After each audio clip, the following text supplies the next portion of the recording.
Welcome to the MT Podcast.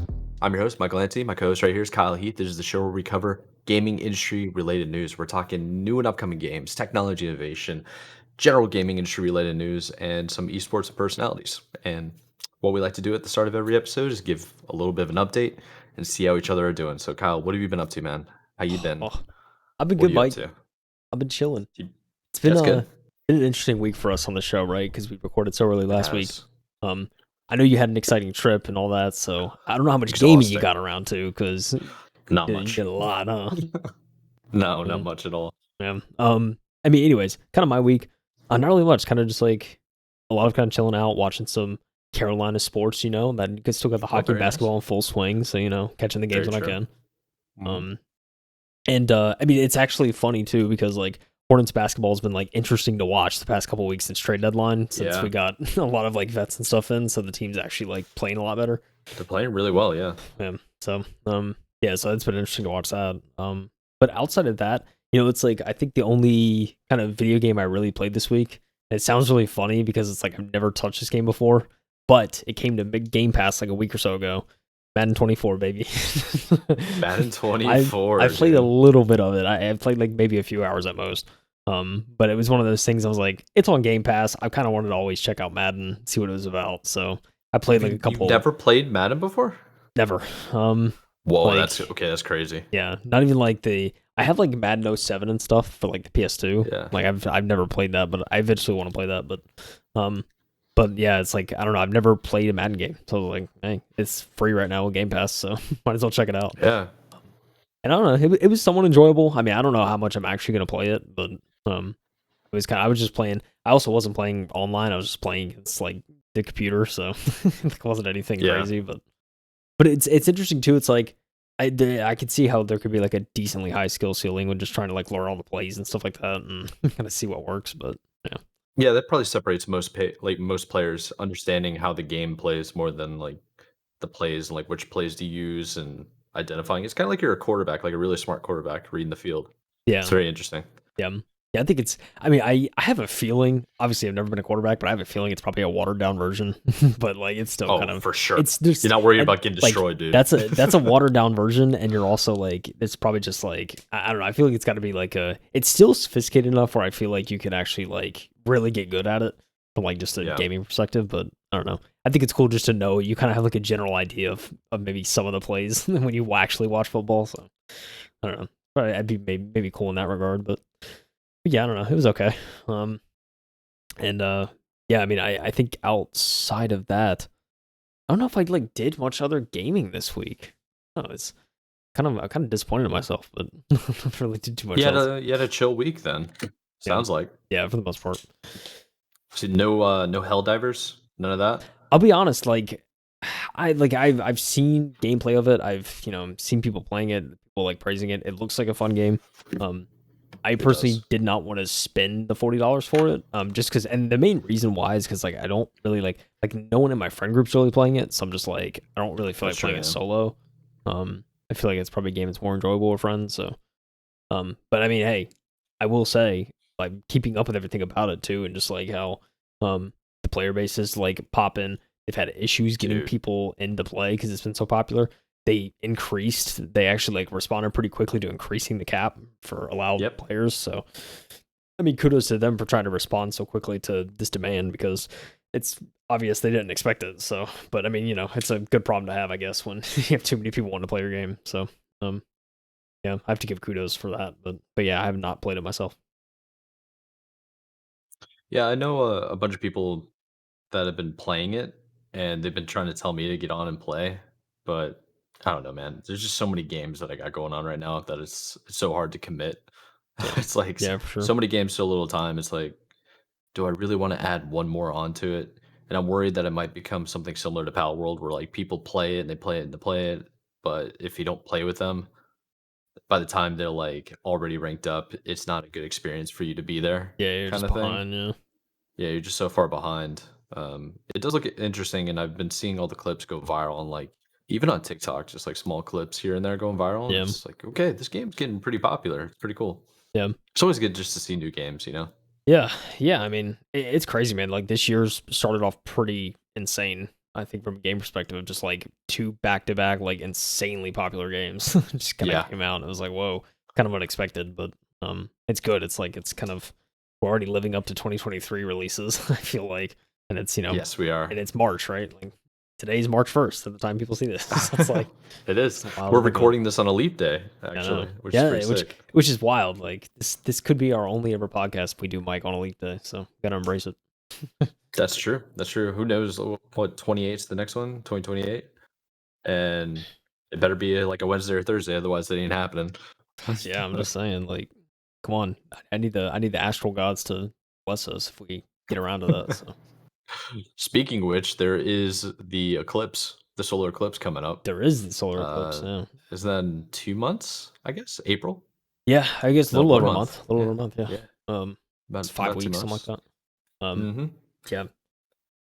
It's like it's one of those things like I don't know if I'm gonna be able to see it, and I was like, but I feel like I'm gonna have major FOMO if I don't. So I don't know. I'll have to see how it You goes. see, I've already seen one, Yeah. so to me, it's like, okay, that was a really sick, insane experience. I want to go see it again, but then I look at like, okay, how far do I have to drive? Right. It's like, oh, dude. But if I hadn't seen it before, I would, yeah, 100%, yeah.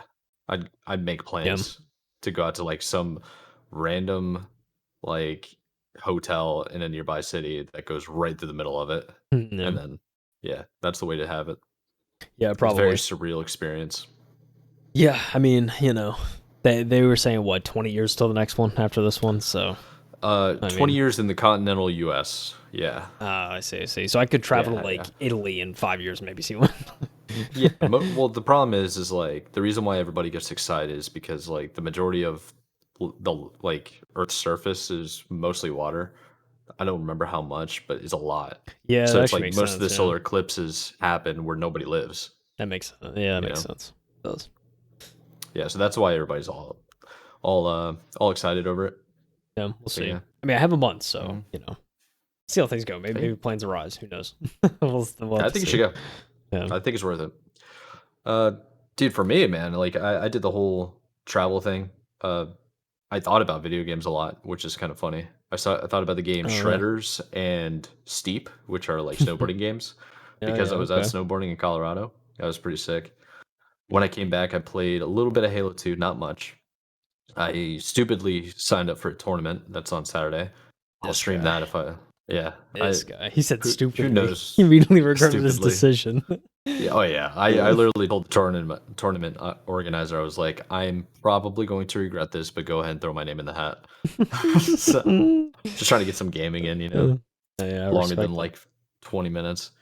Yeah. The other one I've been playing is the finals periodically, but dude, yeah, like oh, Survivor just started, which was Yep. pretty sick. Got to Yeah. go see that with one of the castmates, Yeah. That's pretty, which which is is crazy. Like, a that's pretty surreal sick. experience. Yeah, that's It's gonna be even so more weird. surreal for her, dude.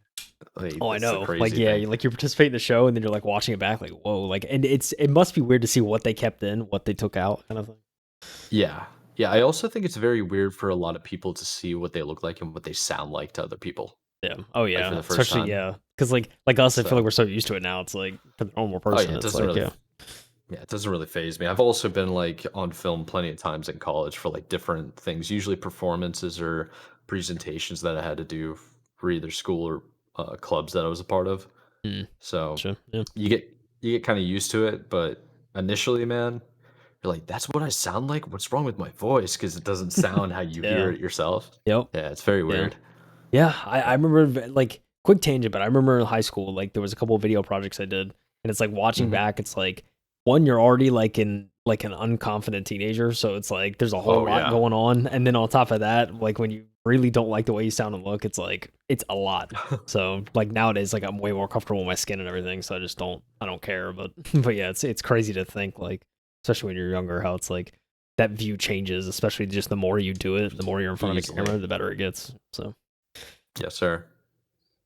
Well, we're about 10 minutes into our little intro that we do, and I'm sure. thinking we go ahead and dive into a couple of the articles that we picked out, and we can finish up the whole episode, like this week's episode, with new games that are releasing in March. There's not a Yeah. whole lot, but just some to do a little spotlight on.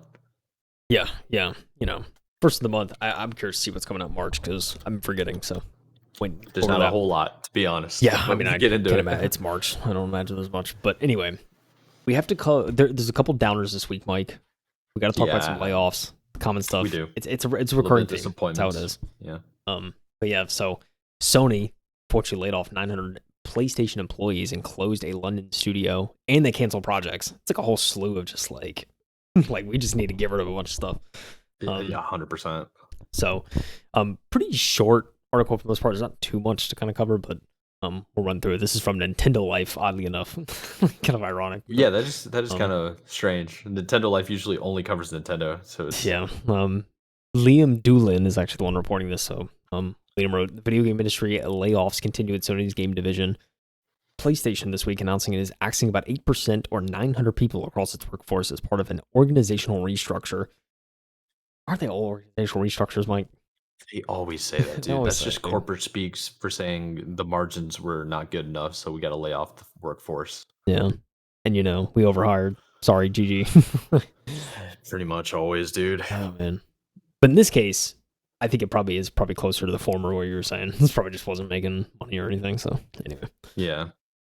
This impacts employees across all SIE regions and several PlayStation studios. In the UK, PlayStation's London studio is shutting down, and there will be staff reductions at Fire Sprite Studio. Staff cuts have also impacted Naughty Dog, Insomniac Games, and Guerrilla Games, with some unannounced projects also being canceled. And these are like first-party PlayStation studios we're talking here. They're huge, dude. Yeah. Some big studios. So I mean, Naughty Dog, Insomniac, Guerrilla. But yeah, those are. I mean, we're talking Last of Us, Spider-Man, and why am I? The name's leaving me. Life is Strange? No, not Life is Strange. That's Deck 9. Oh yeah. Oh my gosh, why can't I think of the name? It's the redheaded main character. Oh my gosh, dude, I'm like embarrassed right now. Why am I not thinking of this? Quick Google. Horizon? Quick Google. Horizon, yeah, Zero Dawn. Yeah. Yeah. So, yeah, I mean, so those are 3 big IPs, right? Like, that's something to sniff They at. are very big. Yeah, they're basically the main. That's her lifeblood. Yeah, exactly. Lifeblood's the perfect phrase. So, continues on. The SIE president and CEO Jim Ryan, who will not be the CEO in like a month, which is funny. Oh man. Anyways, he put out a statement. He said, "Quote: Ensuring our organization is future ready in this rapidly changing industry, we have concluded that tough decisions have become inevitable. It has become clear changes need to be made to continue to grow the business and develop the company. We had to step back, look at our business holistically, and move forward, focusing on the long-term sustainability of the company and delivering the best experiences possible for our community. The goal is to streamline our resources to ensure our continued success and ability to deliver experiences gamers and creators have come to expect from us." Very CEO of him, you know what I'm saying? That's the most CEO thing ever. Oh man.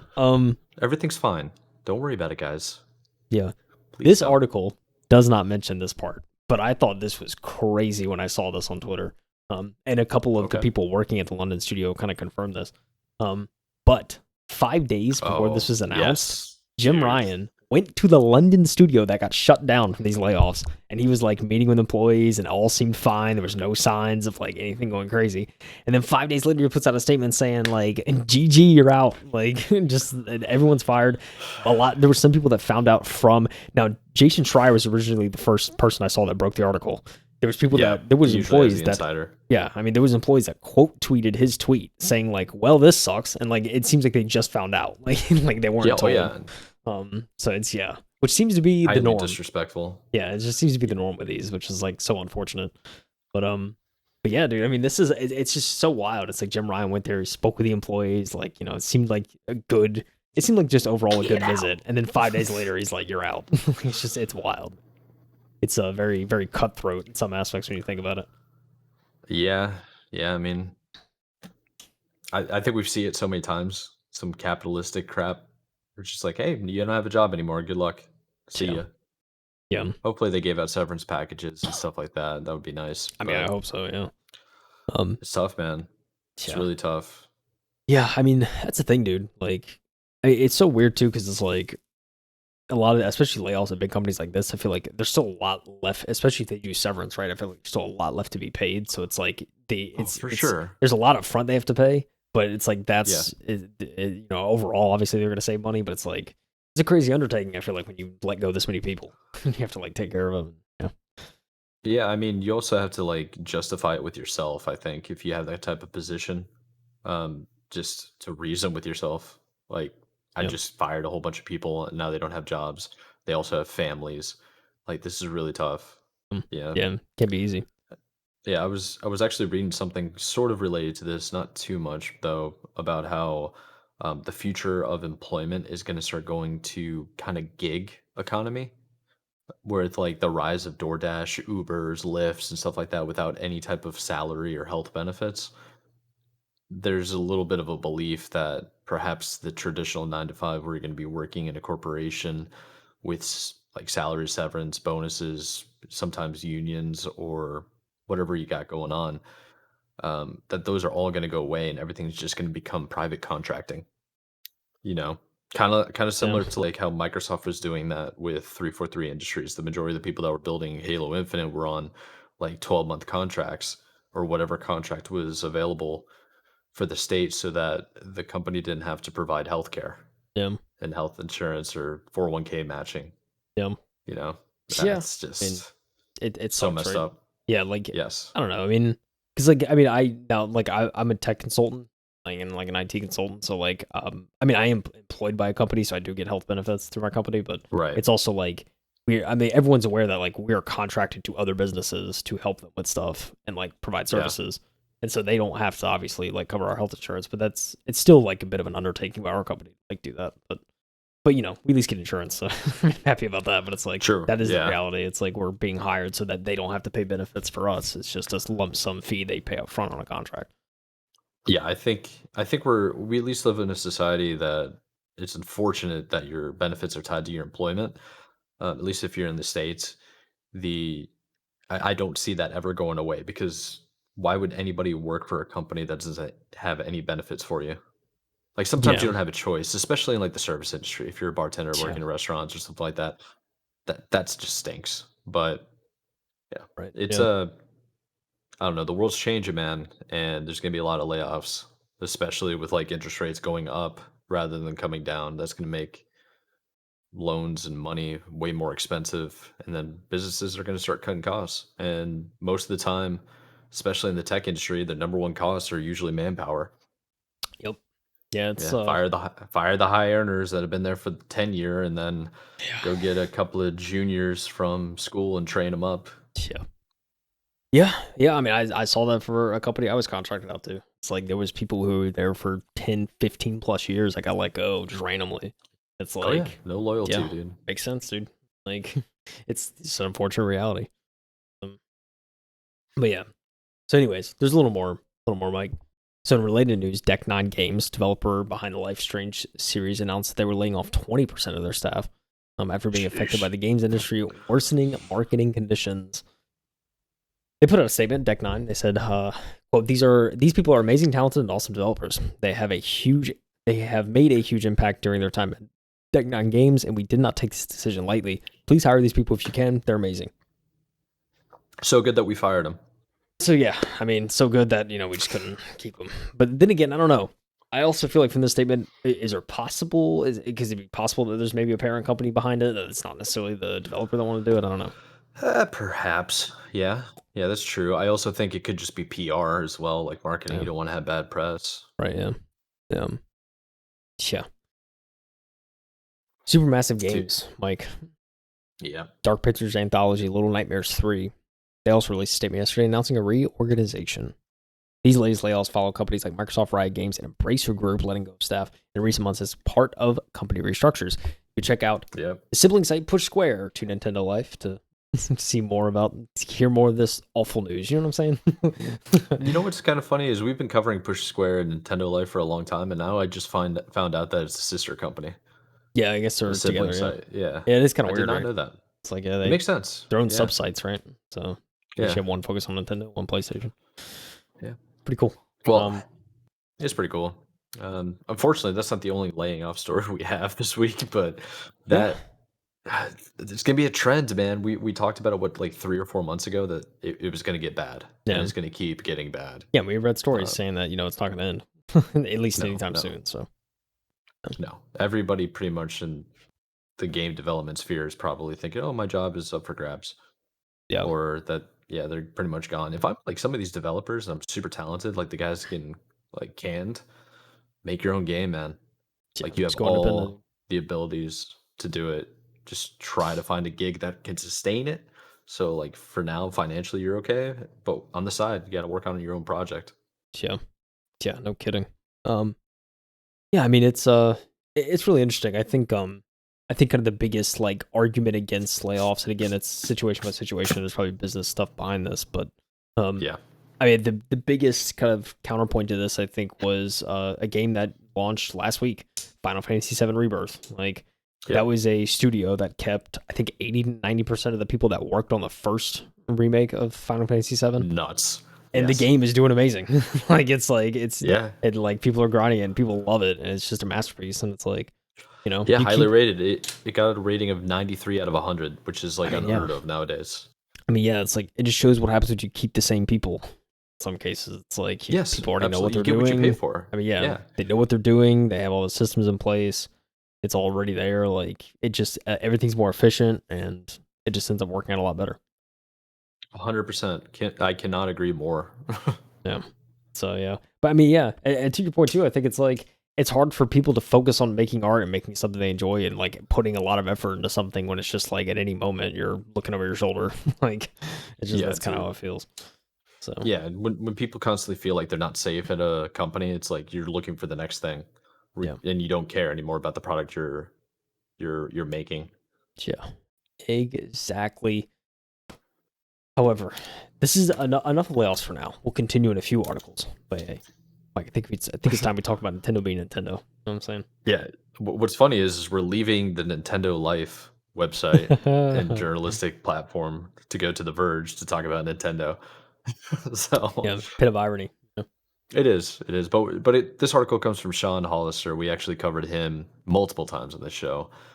15 years editing on multiple different platforms. Super talented guy. So the title of the article is Nintendo sues Switch emulator Yuzu. I think that's how you pronounce it. Yuzu, Yeah. Yuzu, for facilitating piracy at a colossal scale. Nintendo isn't alleging Yuzu stole the keys, but it says it's all about piracy. I Dude, just love that. Nintendo don't lose these, bro. I just love that colossal scale of the use of that Yeah, that verb dude. Ugh, colossal. they're in trouble. We're gonna get another situation. Remember that guy that like he got sued by Nintendo and now he owes like $300,000 every year for the rest of his life or something Yeah, dude. ridiculous. So Oh man, unreasonable. it's so crazy. All right, let's get into this article and what it's about. So it starts off with if you've ever seen a Steam Deck playing a Legend of Zelda game, chances are you were seeing the Yuzu emulator at work. Now Nintendo has sued the developers of Yuzu in US federal court and the intent of squashing Yuzu for good. Now I hope I'm pronouncing this right because that is a lot of times mispronouncing. so so Yuzu. So in the lawsuit, spotted by Stephen Totillo, possibly, Nintendo alleges that Yuzu violates the anti-circumvention and anti-trafficking provisions of the Digital Millennium Copyright Act, aka DMCA, which everybody's probably familiar with, as well as accusing the creators of copyright infringement. It alleges Yuzu is primarily designed to circumvent several layers of Nintendo Switch encryption so its users can play copyrighted Nintendo games.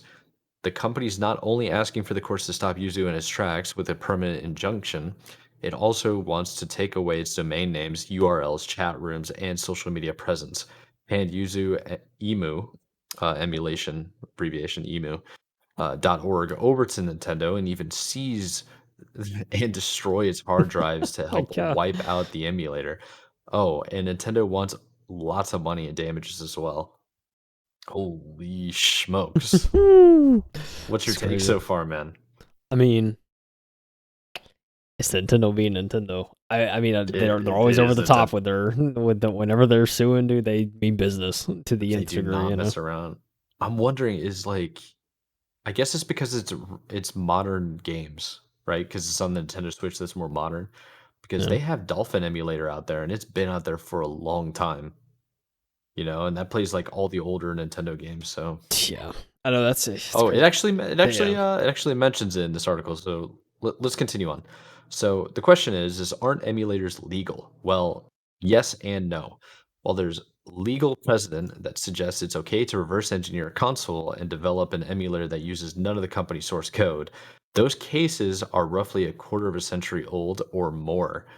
It gets trickier when we're talking about multiple layers of modern encryption and copyrighted biases that Yuzu and other modern emulators require to run. The Dolphin emulator for Nintendo Wii and GameCube got in enough hot water to abandon its plan to launch on Steam. When it was revealed that the Dolphin ships with Nintendo's Wii Common Key to help circumvent the copyright protection of Wii games, Dolphin maintains that including that key is legal. Interesting debate. I did not know that. Interesting, yeah. Nintendo doesn't allege that Yuzu includes any such keys, though. Yuzu takes a bring your own BIOS approach, expecting users to either lift their own biases and key off a hacked Nintendo Switch using a loophole that Nintendo eliminated in newer models, or more likely download a pirated one. So instead, Nintendo's arguing that Yuzu is knowingly facilitating piracy at a colossal scale. Ooh, shoot. Whew. Okay. At least Nintendo's being kind of real. It's like you guys aren't scraping these keys. You're definitely downloading them online. Yeah, like there's a case to be That's what made. most Yeah, people are gonna it's do. yeah, because this is the thing. I mean, I have a vague understanding of that, like of that loophole on the old Nintendo Switch where you Yeah. could like essentially jailbreak it. It was like really weird how you did it too. I don't remember the specifics, but I think it Wasn't involved it like like a paperclip or something yeah, crazy? it No, was that's like what the old one was, it was like I a paper. think. It was like tinfoil or a paperclip or something like metallic. It involved that. I forget exactly what you did, but Yeah, it was like some circuitry bridge or some crap. something like that. It was really weird, but I mean, it worked. And then obviously with new iterations, Nintendo was like, "Oh, we can fix this pretty easily," and so just got rid of it. Oh But yeah. um, They find out quick, dude. yeah, I mean, yeah, it's Nintendo. I mean, we're talking about the engineers. This is the thing we're talking about. They made a console that you can plug into a dock, take it out, and both are equally as like Yes. powerful to use as terms of device. And it's just convenience. And then they made motion control gaming with the Wii, and it's like all it is just simple IR technology, and all the Yeah. processes done the remote. So you just like I don't know. It's like listen, and like GameCube was like I you have to give Nintendo props just of how unique each device they make is. It's so outside of the box, and I love it for that reason. Oh Like yeah. it's I'm on board just with that. different. Um, I mean, this is the culture of Nintendo, and it always has been, dude. It's like the whole reason why the GameCube was so small and the smaller disc was because it was harder to copyright and steal and rip. Like that's that's part of the just reason. Yeah, why that is the reason, dude. That's like why they made the really small discs. And I think that's why they still use cartridges because who uses yeah, cartridges anymore? You need the physical copy of the game most of the time. And I don't know, that's very on brand with Nintendo. And to see this happen, it's like, dude, this is the same company that basically sues or shuts down anybody that plays their game competitively to try to make money. That's why all like comp games are grassroots. yeah, yeah. Um, At least they're being a colossal jerk, and they always have been yeah, essentially consistent. because of the stuff. Mm. Yeah, it's tough, dude. I get it though. Like you're saying, they're innovators and they kind of deserve to like keep their proprietary information. There is a bit more to go on in this article, so let's continue on. Uh, As you'll see in the full complaint below, Nintendo suggests that Yuzu is facilitating the piracy in myriad ways, including providing detailed instruction on how to get it running with unlawful copies of Nintendo Switch games, testing thousands of official Nintendo Switch games to verify their compatibility, which is very common in people that use Dolphin emulators. They have entire spreadsheets on what works, what doesn't work, what versions work. Kind of nuts, and linking to websites that help users obtain and further distribute the production keys. Nintendo also says the developers have clearly extracted Nintendo Switch game themselves, bypassing encryption in order to test their own emulator. If Nintendo can improve that Yuzu is primarily designed to give people access to official Nintendo Switch games and has no real use, Yuzu would indeed be in trouble. DMCA Section 120 or 1201A, Section A, subsection 2, bans products primarily designed or produced for the purpose of circumventing a technological measure that effectively controls access to a copyrighted work. It's the same provision that game archivists have struggled with for years. Yeah, game archivists is what people basically grab those old games, sometimes last gen, it really depends, but most of the time, really old games of Nintendo because they were the most popular ones forever. And it has what's it called? The ISOs, the full Yeah. game discs. If you wanted to play them, that's what people do. That's what they find. Download them for free, pull them from the internet. So continuing on, Richard Hoog possibly is a business attorney who hosts the Virtual Legality podcast. Said that the important thing is that Nintendo is bringing the case as a DMCA circumvention claim, and he tells was it Sean over here? Correct, Sean Hollister. He tells Sean that uh, while emulators are broadly legal if engineered correctly, the DMCA also lets Nintendo focus on whether the emulator was only designed to break Nintendo's control over its games. There's a real chance for them to win as the court tests things like the effectiveness of the measure and just how the emulator was created. Nintendo suggests in its complaint that it may have actually been damaged by Yuzu, too, alleging that The Legend of Zelda Tears of the Kingdom was illegally downloaded over 1 million times in early May 2023, while Yuzu's Patreon membership doubled during the same period. Bro. That's funny. Ooh. That is wild, dude. Oh my gosh. Okay, so this is a tweet from Steven Totilo saying that flashback to Valve hastily pulling a video that showed Yuzu loaded onto a Steam Deck, first spotted by the dearly missed Nebulan? Valve edit Steam Deck trailer to remove Nintendo Switch emulation icon. Wow, dude. So even Steam and Valve were like, "Oh crap, Nintendo's gonna come after us next. We can't host this," and immediately pulled it off. And that's what happened with the Dolphin emulator. They did the same thing with Microsoft. They were like, "You have Dolphin emulator running on an Xbox console? Yeah, you better take that down, or we're gonna destroy you." And Microsoft issued emails to everybody that had it downloaded. They did like a cease and desist. Luckily, nobody's really making money off of emulators in the console realm, but this is still messed up. So I think that's pretty much all we got going on in the terms of Nintendo out here. And I don't know if I'm Yuzu, I'm not gonna read the full I like mean, court case, dude. listen, That's dude. insane. 41 pages, Mike. Let's get started. No, no. Oh, So dude. I mean, if I'm Yuzu, I'm probably just like ending everything as quickly as possible, and then hoping that Nintendo doesn't go to court because they'll probably win, and then they'll sue the crap out of people like personally because that's what they seem to be doing. Instead of suing the company, they'll go after everybody. They'll go after the individual devs. They'll Yeah. I don't know. It just feels like Nintendo's too gangster. They stepped on the wrong turf. We're Yeah. coming to end your bloodline kind of Yeah, attitude, man. Nintendo's too something, you know. It's but yeah, no, I'm with you. Like if I'm Yuzu, I'm trying to cut the cord. I think because it's not a legal battle that is gonna be worth fighting. It is kind of wild how they're saying like Nintendo is suggesting that Legend of Zelda Tears of the Kingdom was legally downloaded over 1 million times. Is it a million or is it more? Did it No, say it a just million? says over 1 million Over a times in million. early Okay. May. That's 1 month. Yeah, That's one that was month, release month, bro. right? Yeah, I Oh mean, I man. get it. Not a whole lot of people have a Switch, but it's like, dude, these IPs, like The Legend of Zelda, is one of the main reasons that people buy Switches for. Yeah. Like, there's some people that might be the only game they own, and that or the main reason why they own it. And then they're like, you know what? I haven't played Mario Party in a while, and they find out there's an All-Star game. It's like, yeah, let's get that. Or like Yeah. Mario Strikers, or what's it called? I don't even think it's called Strikers. It's called something else, but Mario Kart's on there too. Like, and Mario himself. Yeah, Yeah, exactly. Yeah, I mean, a lot of those IPs, it's that blue ocean strategy. They're it still is. Yeah, still going strong with the Switch. You know, the it's blue ocean strategy. saying, man, like So work on you're your not wrong. content. Just use that. Yeah, Yeah, dude, it is kind of wild how like I don't know, Nintendo's coming for it basically, and then there's so much evidence that Yuzu has basically been making this possible for people that don't own a Switch to be playing Nintendo games. So yeah, Nintendo makes a strong case.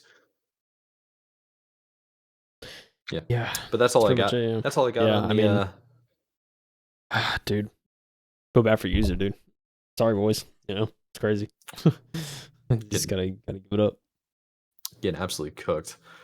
But speaking, I guess we can take on to the next episode or the next article, leaving for you to read.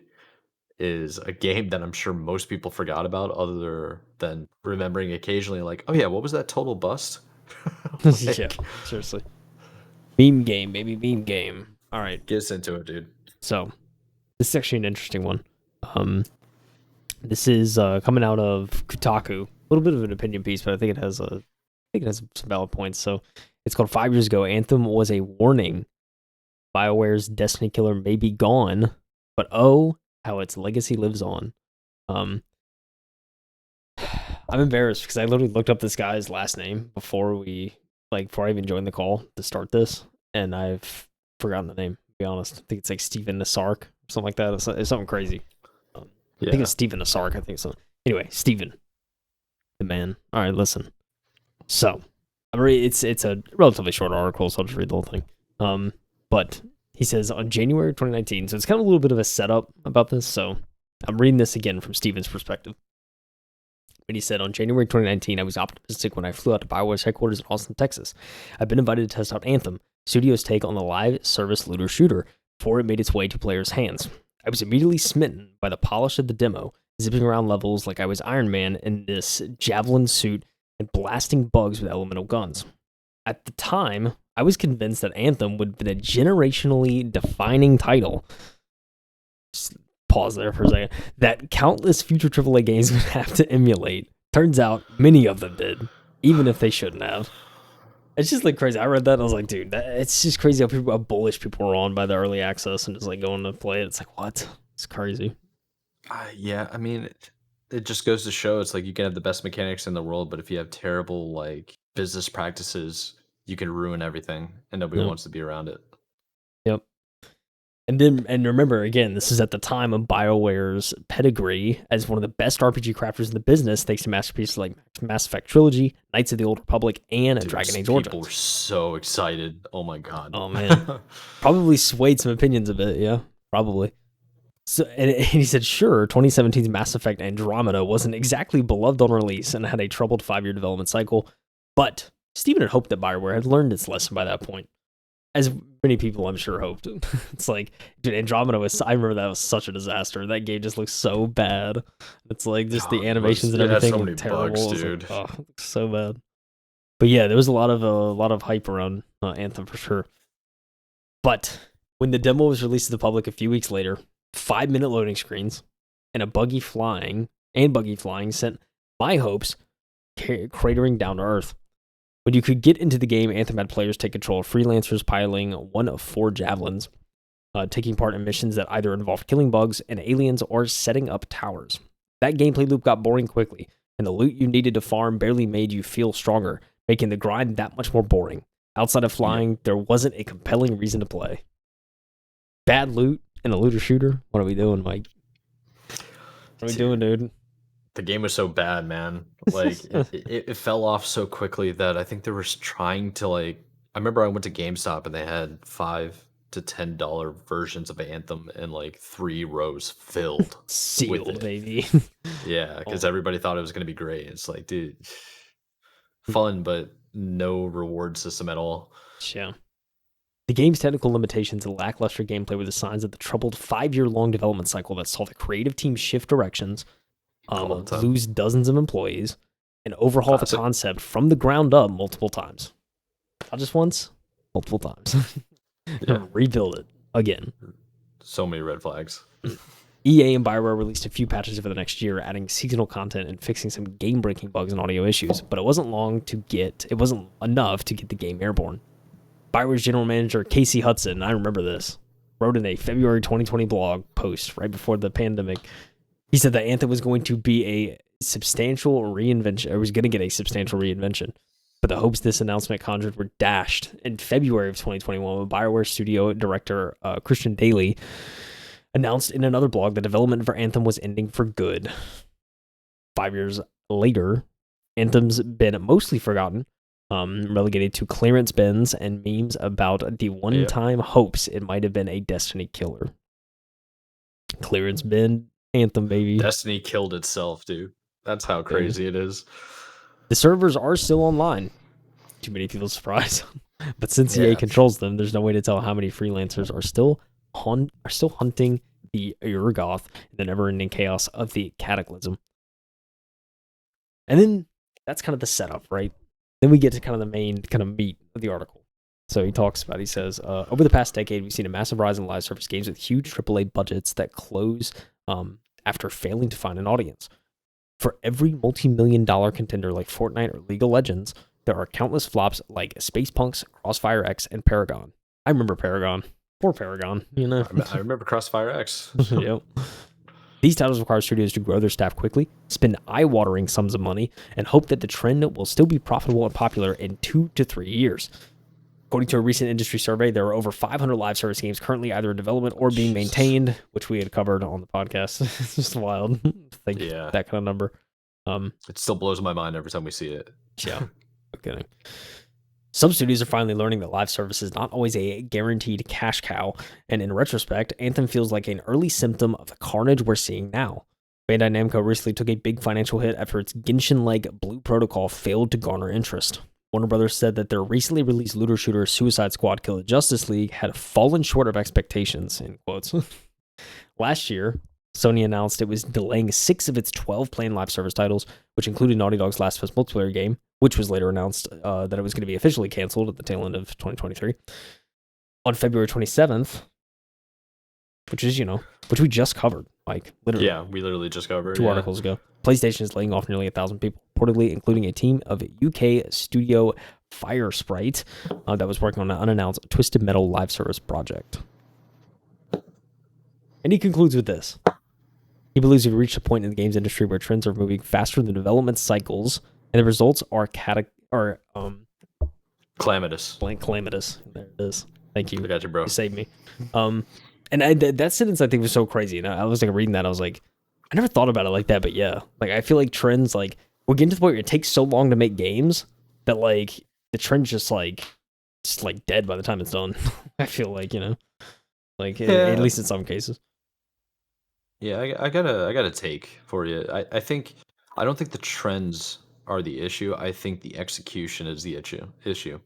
I think if you make a good game, people are going to play your good game. The fact that these games are just not good. Like Space Punks, Crossfire X, Paragon. Like I get you're trying to follow a trend of a different genre. Anthem doing the same thing, looter shooters. But if you can't make it fun, like if you don't have the mechanics right, and you can clearly see it's just like there's another competitor that you are emulating that does it better than you, and you offer nothing else. It's like, yeah, of course you're gonna fail. Like, of course you're gonna fail. Yeah. There's like here's a good way to say it, right? So like Arma 3, modders created Battle Royale in Arma 3. What was the next big trend that came up? Okay, DayZ. DayZ was pretty popular. I think that was also a mod of Arma 3. Possibly. Yeah, I can't remember. I think it was originally, yeah. And then people decided, you know what, like then a new game comes out, PUBG, which is still insanely popular. But that's like they always needs to be progressing and becoming better. That's why like Fortnite is the biggest battle royale right now, and it will be for a long time because they keep reinventing it, but they're also adding more and more like reasons to play, more different categories. There's like that's why it's good. You can't just have a looter shooter rating like Destiny and everybody loves it and they're having fun. I mean, not so much now, but like in its heyday, it was a prime game that everybody loved to play. It ran great and it was good, like decent story. And then Anthem comes out and you're just like, so what's the point of this? What am I doing again? To grind? Oh yeah, it's EA, so grind to get a loot box. Okay, I got my loot box. Now what do I need to do? Pay $5 extra for a key to open it? It's like, dude, you're not giving me a good experience. I have things to do with my time, you know? Yeah. I think that's why these games fall flat on their face. I don't think it's like just following a trend. Just you're not making a good game. You're trying to get in on it for all the wrong reasons when you should be getting in on it to make a good game. Yeah, regardless of it's a the fair trend. point. It's a fair point. I agree with that. It's yeah, I mean, it's obviously you want to make a good game first. Um, I think too. Yeah, I mean, I also just think too is like what I really thought about it after reading this. It's like yeah, like Anthem probably was like an early sign for some of these games that just ended up kind of flopping. Of like if you don't Oh, make the the game, first if you one, yeah. don't make the content that's good, then it's not gonna work. And then but yeah, you just get so many other games where it's like, oh, we'll make it live service and we'll try to maintain it, and it's like just so expensive. I feel like to have continuous development and try and come up with new content, and it's like if the game doesn't do well, it like fails very quickly because you just don't have the funds to keep making the content. So yeah, Yeah. Yeah, it's just the that's a unfortunate big thing. reality. If Yeah, live service games are kind of a plague, I feel like. And I also think it's pretty unfortunate that you have modern, like traditional titles that feel like they need to turn into a live service game. And by doing that, they're rushing production of the game, and the game isn't fully complete when it launches. So you get like everybody joining because the IP is so big and everybody knows it. And then when load it up, it's like, why did we regress? Why is there less things, less components in the game? And they're just like, well, it's live service, so we're gonna start updating it. And every season we're gonna add what you used to have back. It's just like, how about I just go play what I used to play? Like, I don't Yeah, need right. to be here. So, or they Yeah, wait for another game that comes out. And I also think that might be a rise why single player games and PvE games are becoming more and more popular is people are fed up with the live service. They're like, yeah, let's just go play a complete game. yeah. It's an overall Uh, perspective shift. Just kind of yeah, I would agree with that. yeah, yeah, it's just a little bit of a what do you call it? Like I don't know, just trying to speculate. I think. Yeah, yeah, for sure. I mean, yeah, it's just wild. Like when I think about that, the kind of Anthem is, I think, a sign for some games, but also just like, yeah, it was kind of, I feel like what started just what seemed like a trend of just bad releases and unfinished live service games, and just like lackluster live service games. It's like, yeah, it all kind of made sense in Yeah. the end. But we gotta talk Yep. about something, Mike. Oh Gotta yeah. talk about something, dude. Apparently, we are turning into a podcast where we only talk about bad news. Listen, dude, Unfortunately, we're just the message man, we message really men. are. It's just unfortunate that it's this is the trend in the gaming market, and a lot of the time, not the gaming market, but gaming industry, and it's basically becoming a trend worldwide in all industries. There's just layoffs everywhere right now. It's tough. Real So tough. we got another one coming to you from George Yang at GameSpot, and the title of the article is EA laying off around 670 people, sunsetting, which basically means postponing unspecified games. EA is also moving away from some licensed IP. Jeez. All right, this one, yeah. Let's just get into it. I'll go ahead and start reading. So, Electronic Arts has announced that it will be laying off 5% of its staff, or around 670 employees, based on its stated headcount total of 13,400 that was in 2023. The company will also start sunsetting an unspecified number of games and move away from developing certain licensed IPs. There was an update to this article since we started reading, and it is one canceled game is Respawn Star Wars FPS, according to reports. EA explained that it does not believe that the future licensed IP would be successful and, in quotes, in our changing industry. Among the licenses that EA works with are Star Wars and NFL, although it's unclear if games related to either of those will be impacted. This is a quote from the press release from Andrew Wilson, the CEO of EA.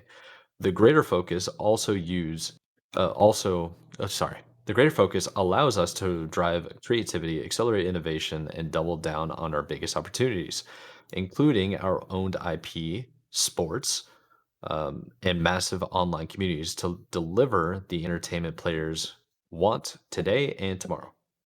One game has reportedly been canceled as part of the restructure, but there was no other specific details about what it was.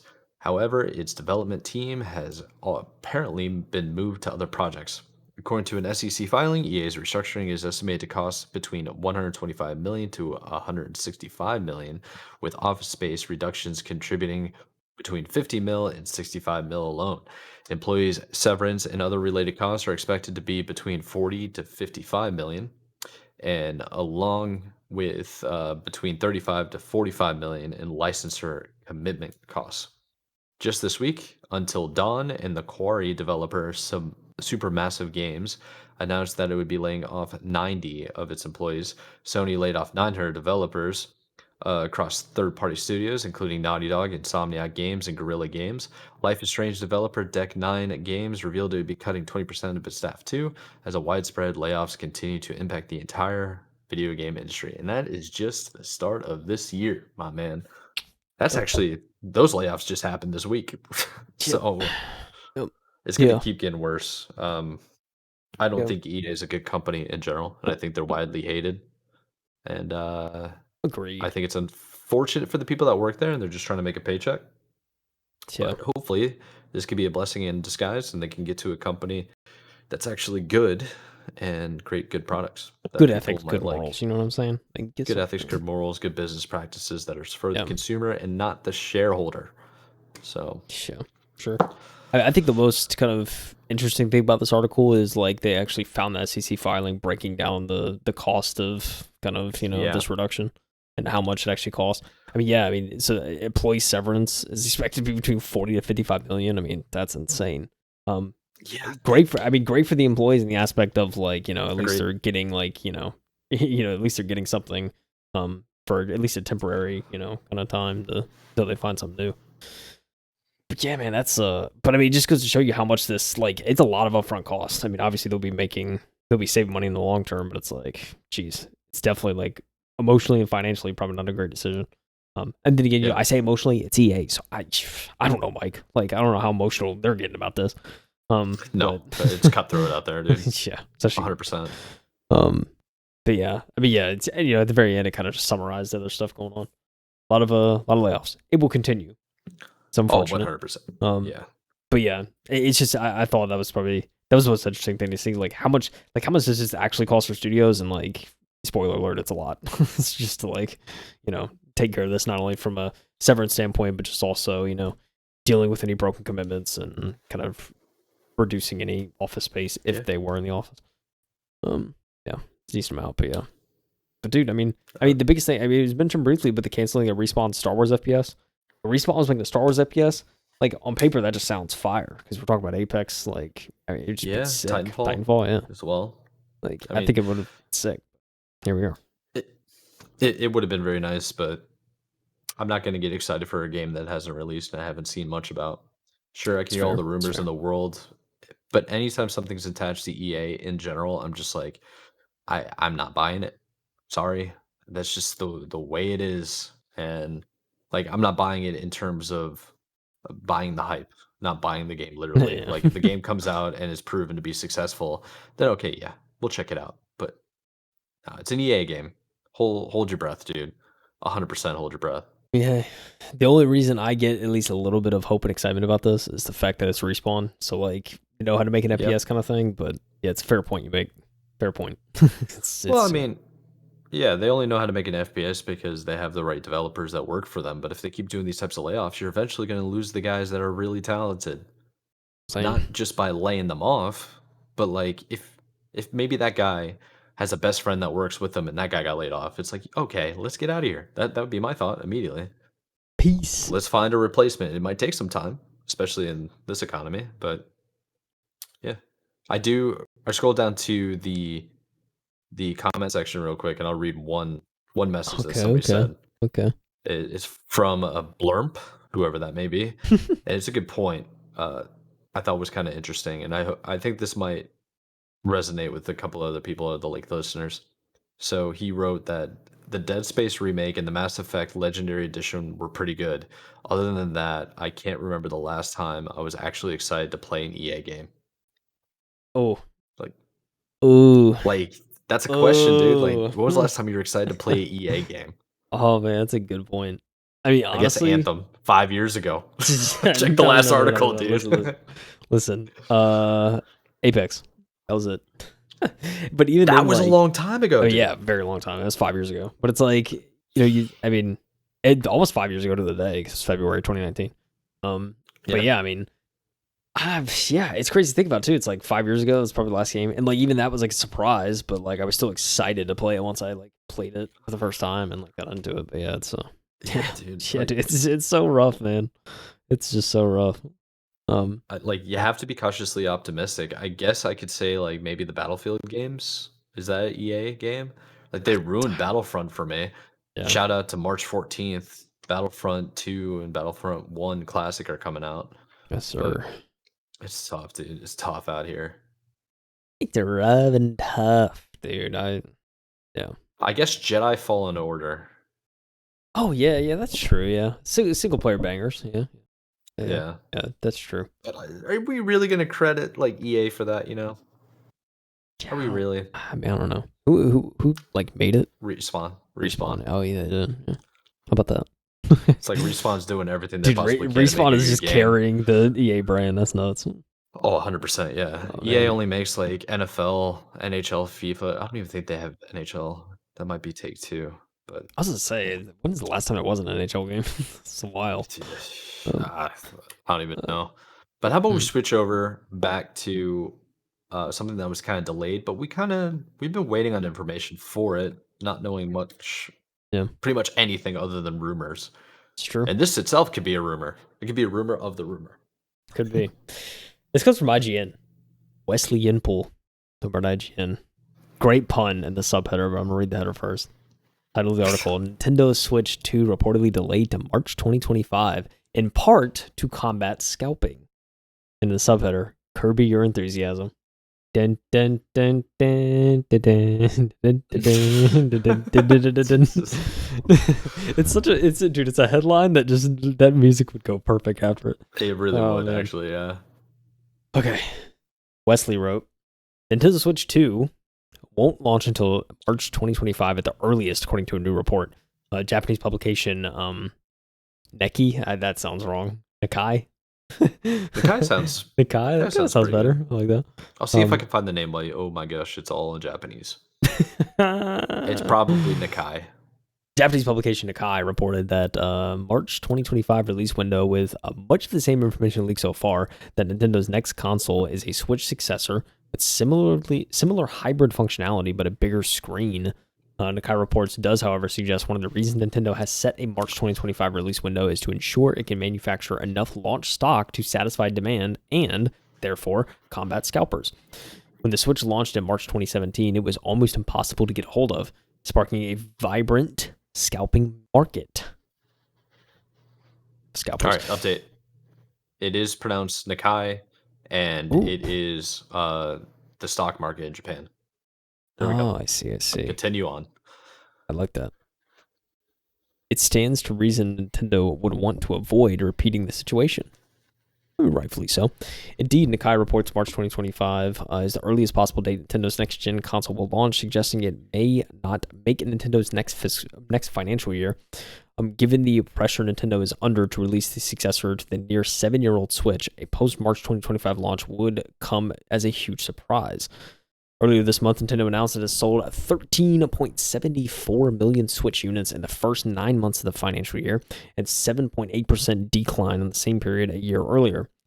But it revised the forecast for the current financial year, predicting Switch sales of 15.5 million, up from the 15 million previously predicted. Nintendo said sales of the console, quote, continued to be steady in its 7th year since launch. Switch is now up to 139.36 million units sold. Oh my gosh, Mike. Oh my god. Keep going. If they keep going, they're going to... I was going to say they're touch PlayStation 2 numbers, but that's a large feat. I don't know if they'll do that, but... This is when they're suing the ever-living crap out of Yuzu for damages. Yeah, and it goes on to say it's lagging behind the Nintendo DS and the PlayStation 2 in the best-selling consoles of all time list. Indeed, the Switch has more annual playing users than ever before, with 122 million recorded during the 2023 calendar year. That's insane. Goodness, dude. That's so many people, Mike. Actually insane. My gosh. Quote, for hardware, by continuing to convey the appeal of Nintendo Switch, we try not only to put one system in every home, but several in one home. or several in every home, or even one for every person, Nintendo said. Another objective is to continually release new offerings so more consumers keep playing Nintendo Switch even longer and we can maximize hardware sales. One of the big unanswered questions is whether Nintendo's next gen console will be backwards compatible with the Switch.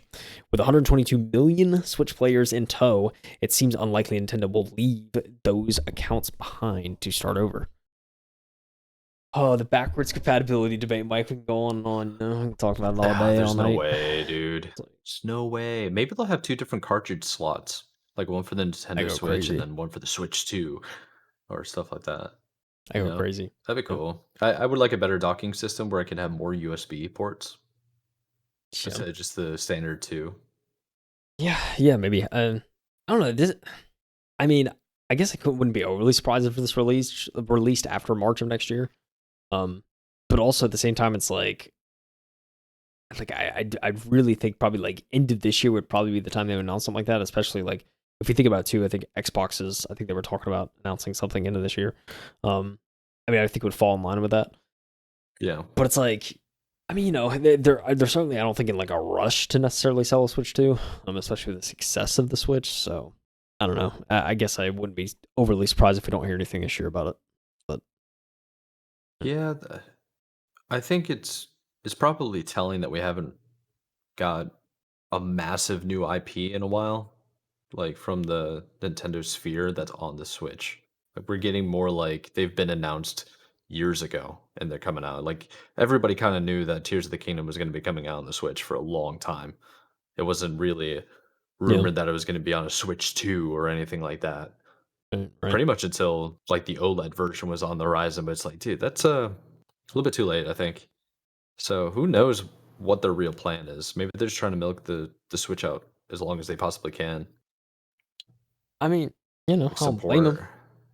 It's a I good don't either. device. I mean, It, it's a good it's a great device. device. I think it's definitely graphically not to the standard of other devices, but it doesn't need to be. No, So you know, I just think it's not at it's running out of steam of yeah, what for sure.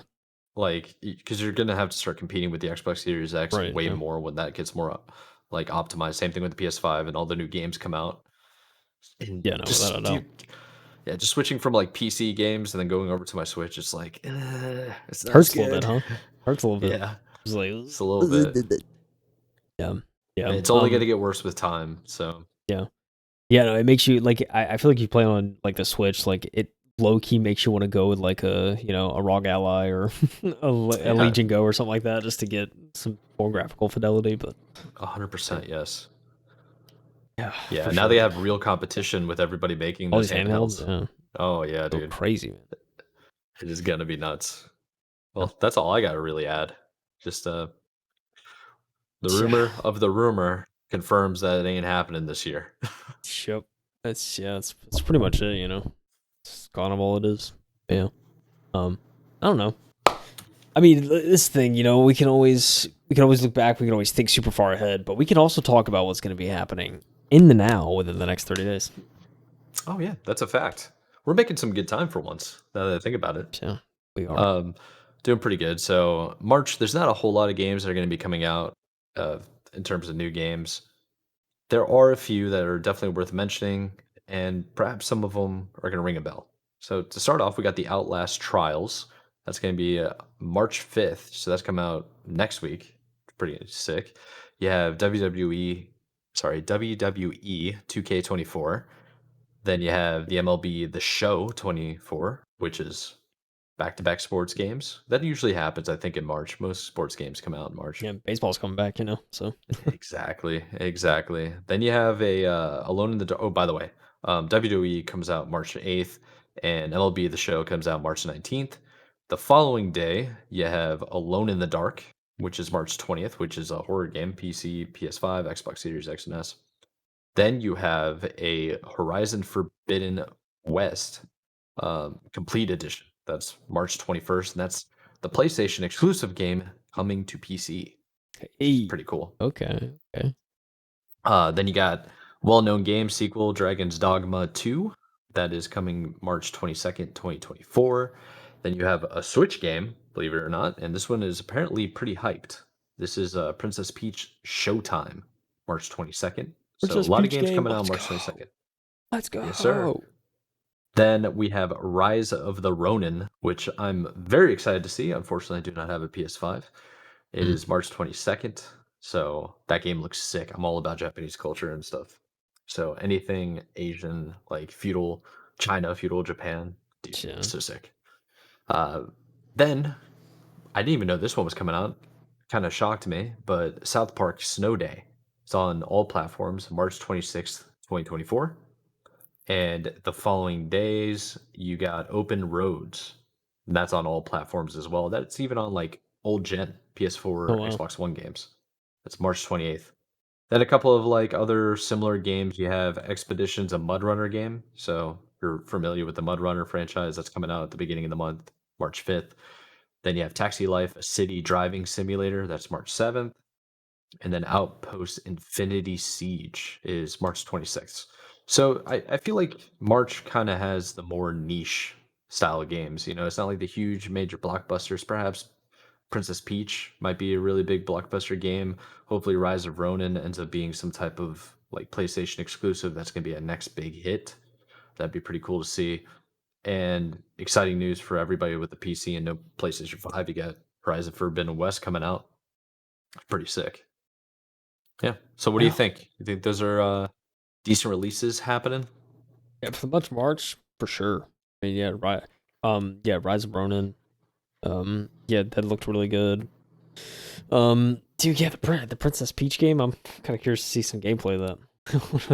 Yeah, What I've that looks seen like. some like quick gameplay and stuff like that. It looked cool. It looked cool, and I think it's pretty interesting that there's going to be more. I'm not even familiar with a Princess Peach game in general. I'm sure there is.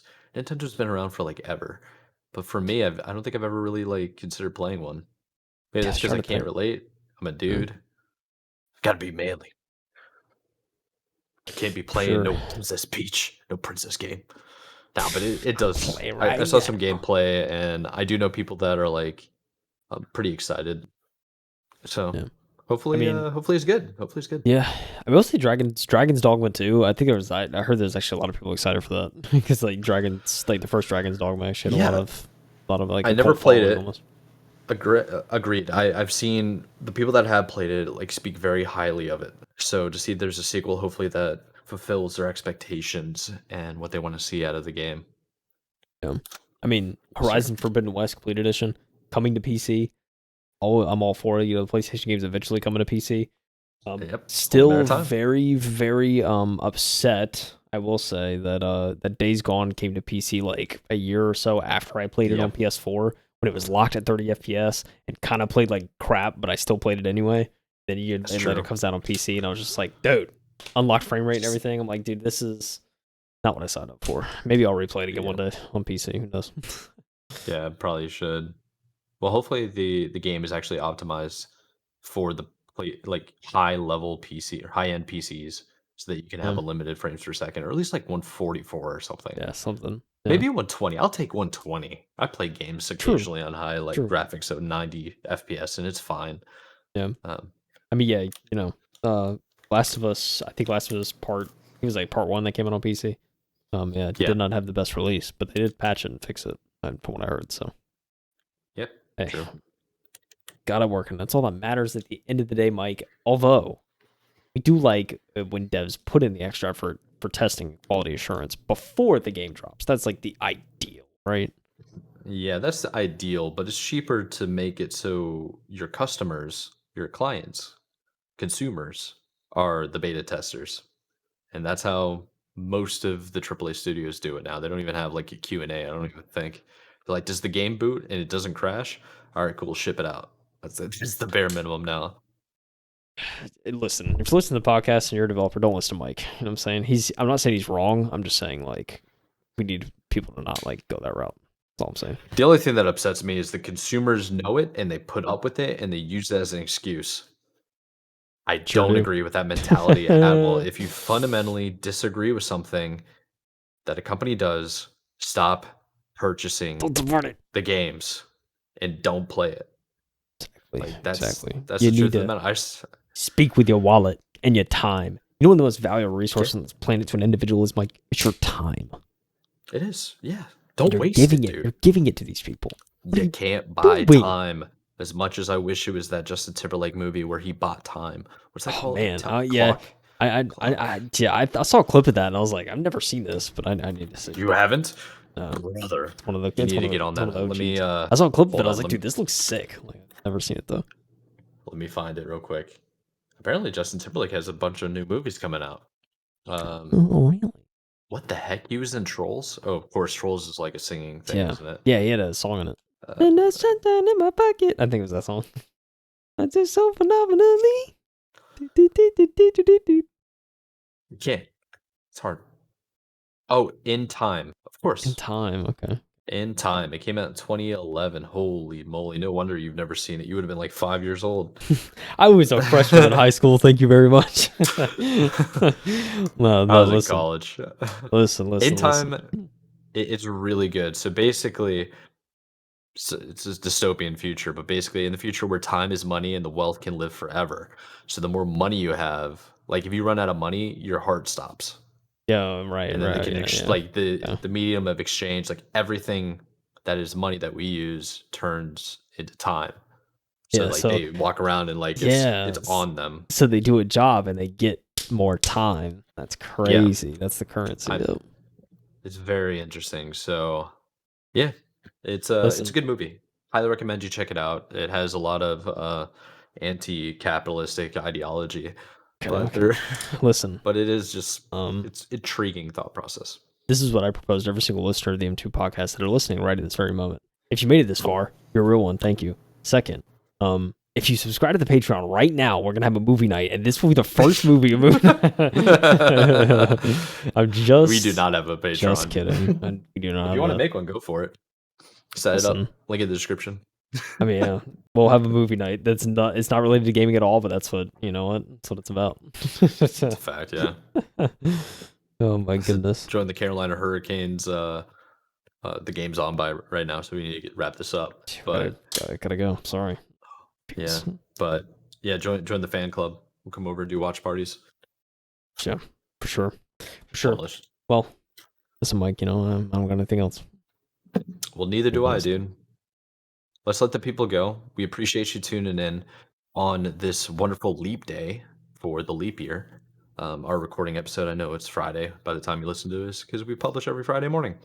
I don't have anything to really add other than the fact that every article that we cover, if you're listening or you want to read it yourself or whatever you got going on, we do have the link in the description below. Definitely check that out. If you want to contact us, we're semi-active, I think, on social media. Definitely posting, or at least I think you and I are on Discord 24/7. That's the easiest way to reach us. That's for real. Yeah, for real. But yeah, without further ado, I'm Michael Ante. This is Kyle Heath. This is the Show M2 Podcast. We appreciate you listening. We'll see you next week. So, yep. Everyone, peace out. Peace out, guys. Have a good one. Take it easy. Keep Keep on gaming. Keep gaming.